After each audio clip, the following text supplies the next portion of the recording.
ವೀಕ್ಷಕರೇ, ಇವತ್ತಿನ ವಿಡಿಯೋದಲ್ಲಿ ನಾವು ರಾಯರ ಗಾಯತ್ರಿ ಮಂತ್ರದ ಬಗ್ಗೆ ತಿಳ್ಕೊಳ್ಳೋಣ. ಈ ಒಂದು ಮಂತ್ರವನ್ನು ಶ್ರದ್ಧೆ ಮತ್ತು ಭಕ್ತಿಯಿಂದ ಜಪಿಸಿ ರಾಯರ ಕೃಪೆಯನ್ನು ಪಡೆಯಿರಿ. ಶ್ರೀ ರಾಘವೇಂದ್ರ ಸ್ವಾಮಿಗಳು ಭಕ್ತರ ಪಾಲಿನ ಕಲ್ಪವೃಕ್ಷ, ಕಾಮಧೇನು ಎಂದು ಭಕ್ತರು ನಂಬುತ್ತಾರೆ. ಜೀವನದಲ್ಲಿ ಎಷ್ಟೇ ಕಷ್ಟಗಳು ಎದುರಾದರೂ ರಾಯರನ್ನು ಭಕ್ತಿಯಿಂದ ಸ್ಮರಿಸಿದಾಗ ಮನಸ್ಸಿಗೆ ಧೈರ್ಯ ಮತ್ತು ನೆಮ್ಮದಿ ದೊರೆಯುತ್ತದೆ. ರಾಯರ ಅನುಗ್ರಹವನ್ನು ಪಡೆಯಲು ಅನೇಕ ಮಂತ್ರಗಳನ್ನು ಜಪಿಸಲಾಗುತ್ತದೆ. ಅವುಗಳಲ್ಲಿ ಶ್ರೀ ರಾಘವೇಂದ್ರ ಗಾಯತ್ರಿ ಮಂತ್ರವು ಅತ್ಯಂತ ಭಕ್ತಿಯಿಂದ ಪಠಿಸಲಾಗುವ ಮಂತ್ರಗಳಲ್ಲಿ ಒಂದಾಗಿದೆ. ಈ ಮಂತ್ರವನ್ನು ನಿಮ್ಮ ಸಾಮರ್ಥ್ಯ ಮತ್ತು ಸಮಯಕ್ಕೆ ಅನುಗುಣವಾಗಿ 3 ಬಾರಿ ಅಥವಾ 5 ಬಾರಿ ಅಥವಾ 9 ಬಾರಿ ಅಥವಾ 21 ಬಾರಿ ಜಪಿಸಬಹುದು. ಕೆಲವರು ವಿಶೇಷ ಸಂಕಲ್ಪದೊಂದಿಗೆ ಹೆಚ್ಚಿನ ಸಂಖ್ಯೆಯಲ್ಲಿಯೂ ಜಪಿಸುತ್ತಾರೆ.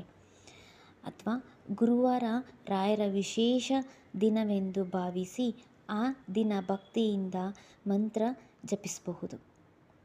ಮತ್ತು ನೀವು 48 ದಿನಗಳ ಕಾಲ ನಿಯಮಿತವಾಗಿ ಮಂತ್ರ ಜಪಿಸುವ ಸಂಕಲ್ಪವನ್ನು ಮಾಡುತ್ತಿದ್ದರೆ ಪ್ರತಿದಿನ ಒಂದೇ ಸಮಯದಲ್ಲಿ ಶಾಂತವಾದ ಸ್ಥಳದಲ್ಲಿ ಕುಳಿತು ರಾಯರನ್ನು ಸ್ಮರಿಸುತ್ತಾ ಜಪಿಸುವುದು ಉತ್ತಮ. ಕೆಲವು ಭಕ್ತಿ ಪರಂಪರೆಗಳಲ್ಲಿ ಗುರುವಾರ ಅಥವಾ ಶುಕ್ಲ ಪಕ್ಷದ ಪುಷ್ಯ ನಕ್ಷತ್ರದ ದಿನ ಸಂಕಲ್ಪವನ್ನು ಆರಂಭಿಸಲು ಶುಭವೆಂದು ಪರಿಗಣಿಸಲಾಗುತ್ತದೆ. ಮುಖ್ಯವಾಗಿ ನೆನಪಿಡಬೇಕಾದದ್ದು ಏನೆಂದರೆ, ಮಂತ್ರ ಜಪದ ಫಲವು ನಮ್ಮ ಭಕ್ತಿ, ಶ್ರದ್ಧೆ ಮತ್ತು ಮನಸ್ಸಿನ ಏಕಾಗ್ರತೆಯೊಂದಿಗೆ ಸಂಬಂಧಿಸಿದೆ. ರಾಯರು ಕನಸಿನಲ್ಲಿ ದರ್ಶನ ನೀಡುವುದು ಭಕ್ತರಿಗೆ ಅತ್ಯಂತ ಪವಿತ್ರ ಅನುಭವವೆಂದು ಪರಿಗಣಿಸಲಾಗುತ್ತದೆ. ಶ್ರೀ ರಾಘವೇಂದ್ರ ಗಾಯತ್ರಿ ಮಂತ್ರ ಯಾವುದದು, ಹೇಗೆ ಪಠಿಸೋದು ತಿಳ್ಕೊಳ್ಳೋಣ. ಯಾವ ಥರ ಇದೆ ಅಂತ.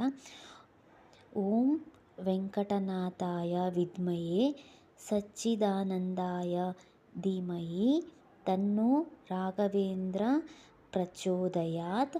ಓಂ ವೆಂಕಟನಾಥಾಯ ವಿದ್ಮಹೇ ತಿಮ್ಮಣ್ಣ ಪುತ್ರಾಯ ಧೀಮಹಿ ತನ್ನೋ ರಾಘವೇಂದ್ರ ಪ್ರಚೋದಯಾತ್. ಓಂ ಪ್ರಹ್ಲಾದಾಯ ವಿದ್ಮಹೇ ವ್ಯಾಸರಾಜಾಯ ಧೀಮಹಿ ತನ್ನೋ ರಾಘವೇಂದ್ರ ಪ್ರಚೋದಯಾತ್. ಈ ಮಂತ್ರವನ್ನು ಭಕ್ತಿಯಿಂದ ಪಠಿಸುತ್ತಾ ನಿಮ್ಮ ಮನಸ್ಸಿನ ಕಷ್ಟಗಳು ಮತ್ತು ಸಂಕಲ್ಪಗಳನ್ನು ರಾಯರ ಪಾದದಲ್ಲಿ ಅರ್ಪಿಸಿ. ರಾಯರಿದ್ದಲ್ಲಿ ಭಯವಿಲ್ಲ, ರಾಯರನ್ನು ನಂಬಿದ ಭಕ್ತನಿಗೆ ಧೈರ್ಯವಿದೆ. ಶ್ರೀ ಗುರು ರಾಘವೇಂದ್ರ ಸ್ವಾಮಿಗಳ ಅನುಗ್ರಹ ನಮ್ಮೆಲ್ಲರ ಮೇಲಿರಲಿ. ಓಂ ಶ್ರೀ ಗುರು ರಾಘವೇಂದ್ರಾಯ ನಮಃ. ಈ ವಿಡಿಯೋ ನಿಮಗೆ ಇಷ್ಟವಾದರೆ ಲೈಕ್ ಮಾಡಿ, ಭಕ್ತರೊಂದಿಗೆ ಶೇರ್ ಮಾಡಿ ಮತ್ತು ಇಂತಹ ರಾಯರ ಮಹಿಮೆ ಹಾಗೂ ಮಂತ್ರಗಳಿಗಾಗಿ ಚಾನಲನ್ನು ಸಬ್ಸ್ಕ್ರೈಬ್ ಮಾಡಿ.